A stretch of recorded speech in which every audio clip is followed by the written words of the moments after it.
Hello everyone. Today I will going to teach you the topic first, Introduction to Ajax. In this topic, Introduction to Ajax, I will give you a brief introduction to Ajax and its uses. Let us see first what is meant by Ajax. So Ajax is acronym for Asynchronous JavaScript and XML.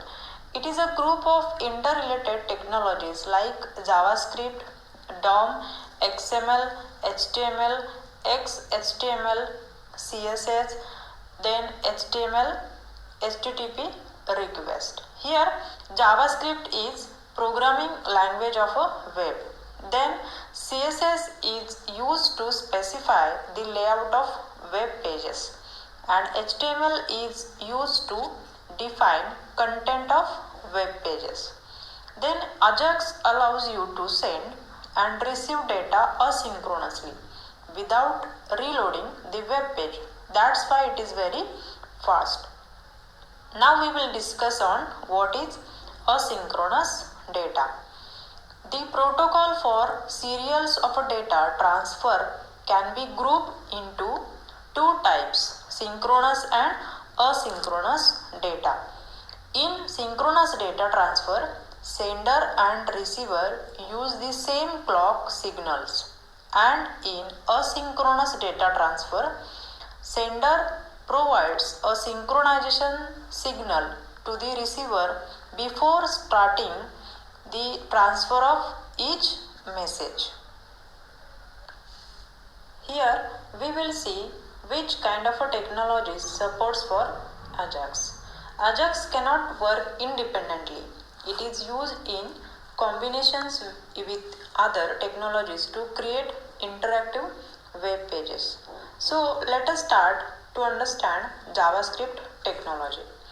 JavaScript is loosely typed scripting language. That's why JavaScript functions is called when an event occurs in the page.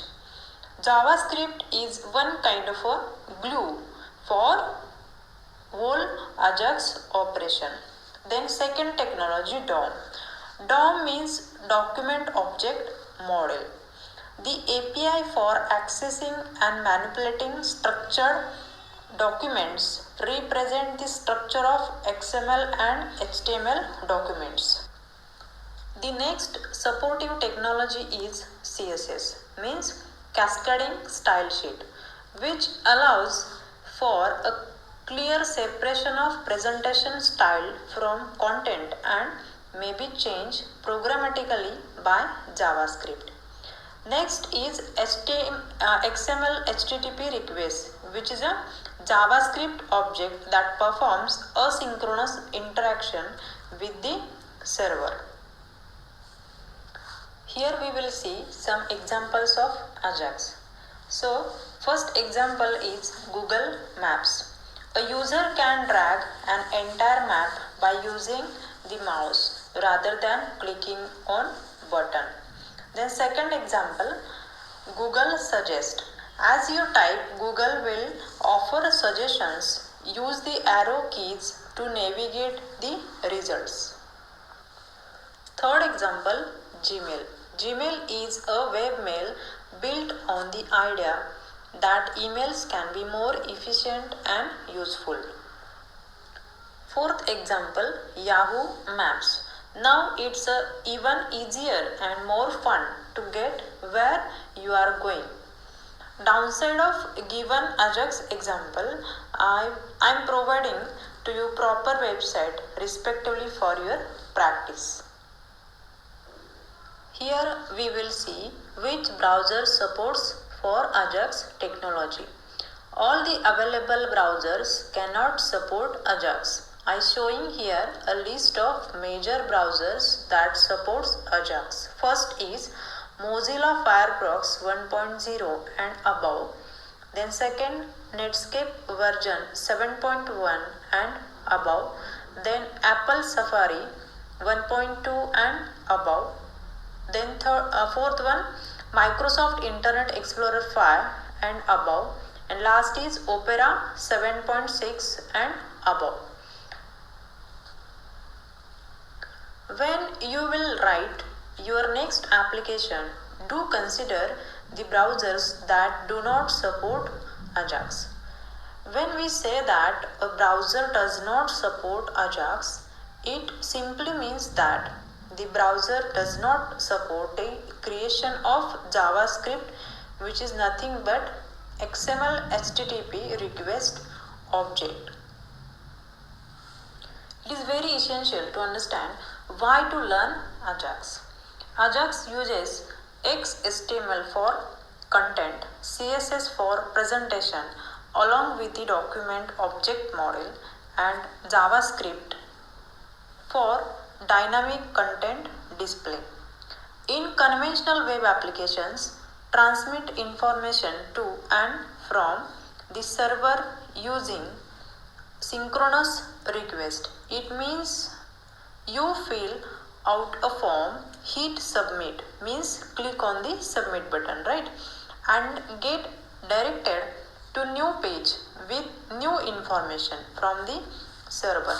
Here XHTML is most widely used language used to create document on the World Wide Web and is considered to replacement for HTML, and this is the original web markup language, while web browsers translates XHTML into human readable document.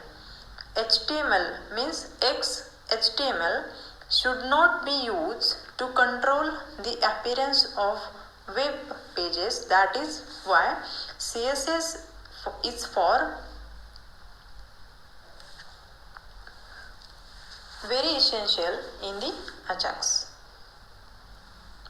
In the Ajax, when you hit submit, means click on submit button, JavaScript will make a request to the server which interprets the results and update a current screen. In the purest sense, the user would never know that anything was even transmitted to the server. XML is commonly used as a format for receiving server data, although any format including plain text can be used. We know that Ajax is a web browser technology which is independent of a web server software. Then a user can continue to use the application while the client program requests information from the server in the background. It is very efficient and natural user interaction. Clicking is not required. Mouse movement is a sufficient event trigger. Then data driven as opposed to page driven. Thank you.